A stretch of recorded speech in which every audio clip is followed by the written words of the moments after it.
See, because the real pressure isn't exactly age, it's expectation. Expectations from family, expectation from society, expectations you put on yourself. And sometimes you're not even chasing what you want. You're chasing what you think your life is supposed to look like.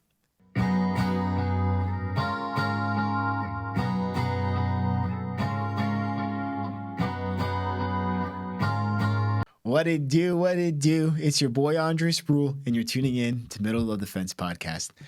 As always, thank you so much for taking time out of your day, whether you're listening, watching, or both.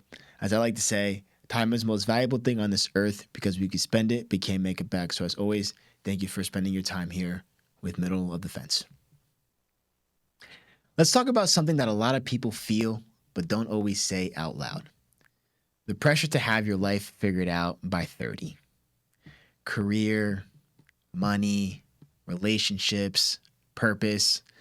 Somewhere along the way, it feels like there's a deadline. And if you don't hit it, you're behind. And at the time of recording, I am on the verge of turning the big 3-0 and wanted to touch on this because of how much this has played with my mind and emotions throughout most of my 20s. And honestly, I think this is something that will continue to get magnified just because of the growth of social media and all that. And pressure just doesn't come out of nowhere. It comes from things like the social media timelines, like how I mentioned. It comes from comparing your life to others, cultural expectations, and seeing highlight reels instead of real life. Because in this day and age, we're constantly exposed to people getting married, buying homes, hitting financial milestones. So naturally, you start asking yourself, am I where I'm supposed to be? So some of the biggest pressures that I felt in my early 20s was definitely coming from what I was seeing on social media, and during my 20s, I wasn't exactly tracking my screen time and how much time I was spending on Instagram and Twitter and social media sites like that. But I felt like I was a failure in some aspects of my life because although I had independence, I had a job, I had a lot of my own shit, I felt like I wasn't successful because of, especially from the financial side of things, because I wasn't making six figures in my 20s. I wasn't a homeowner. I didn't have multiple streams of steady income. I was thrown in the fucking ringer during my 20s like most people are, and I think that that's a way that we can reframe it because, again, there's so much pressure that we feel in our 20s. And I don't know if it's just like a male thing or, female thing too, definitely not trying to make it about that exclusively. But I think that that definitely has a role to play with it because then that starts to leave a negative impact in other areas, right? So because I wasn't at the financial goals that I wanted to be at, it affected things like my confidence and how I viewed my self-worth. It affected my dating life because I didn't feel like, oh, who would want me? Because although I have really, really good qualities, I'm not hitting the financial goals to take care of someone on my own at this point of life. But guess what? Your 20s is all about figuring it out anyway. So just be okay with that and, just trust in what you have to learn and go through in order to set yourself up for what's to come. The issue is there's no universal timeline. Everyone's path is different. And more importantly, most success stories don't follow a straight fucking line. Let me break this down even more simply. Your journey is your journey and unfolds how it's supposed to. So yeah, people pivot. So yeah, people restart.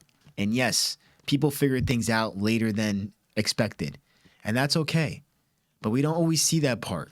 We only see the finished product. And that's the problem with constantly comparing your journey with what you see on social media, other forms of media, and life in general. At the ripe age of 29, I finally learned what it meant to let go of control and trust my journey unfolding exactly how it's uh, supposed to. And I wish I learned that lesson much earlier in my 20s, but it just further emphasizes that your journey really is your journey because I had to go through a bunch of hurdles in my 20s, like most people do. And at 29, because of being okay with, how consistent I was with showing up for myself, with the life that I'm intentional about creating for myself, and realizing that hey, there's certain things that I wanted to happen. I wanted to have a career that looked a certain way. I wanted to live in a place that looked a certain way, and I wanted to feel and I expected certain things that once I got them would make me feel the way that I expected to feel. But that's not always the case. And faith is something that is brought up in this podcast through myself and other guests that I've had on. And it really is about like that cliche saying, you guys know I'm all about that. Let go and let God. Because all we can do is show up and try our best each and every day.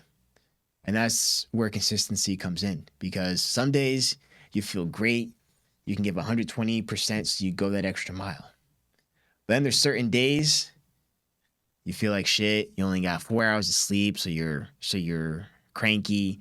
Maybe your significant other or one of your children got on your nerves as well. You got a flat tire going into work. You're just having like one of those days, and all you can give is 20%. Let's say, you know what I mean.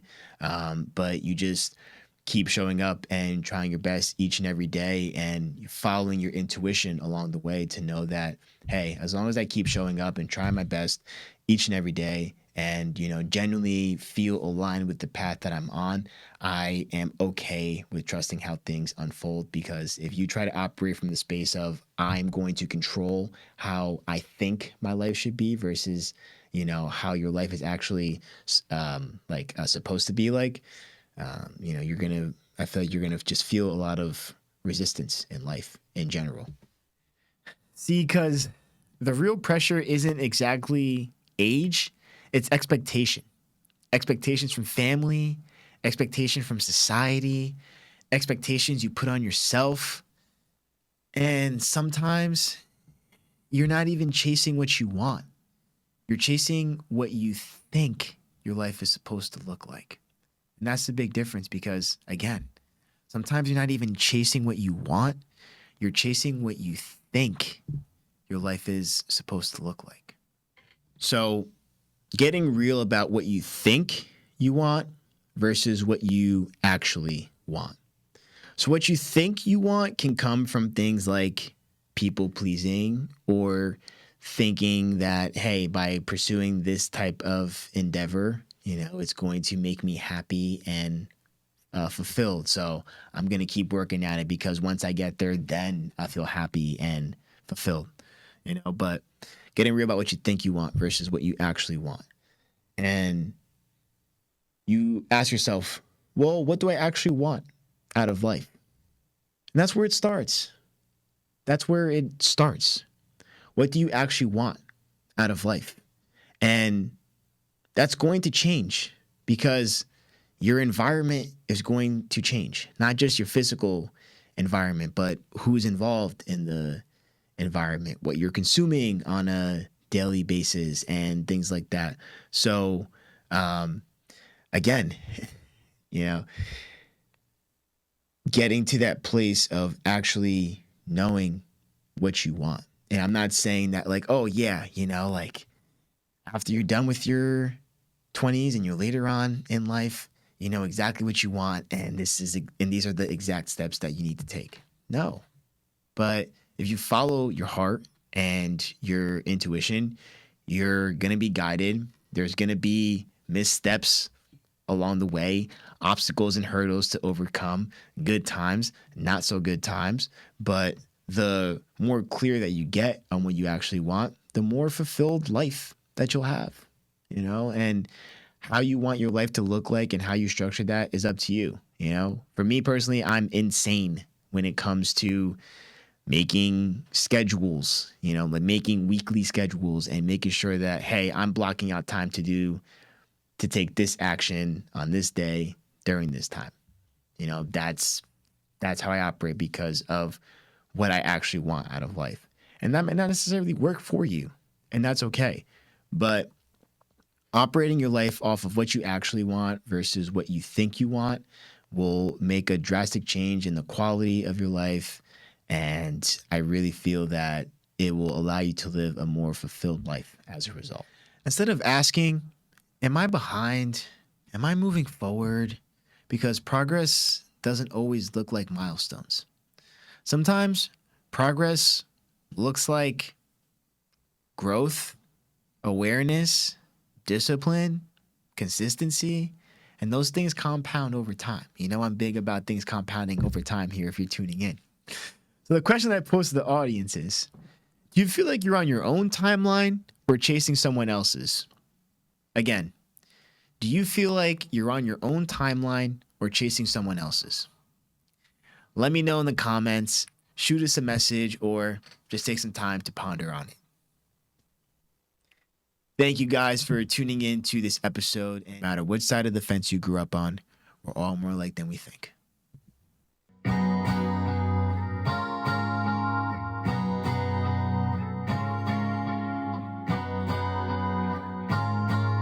Thank you so much for tuning in to this episode.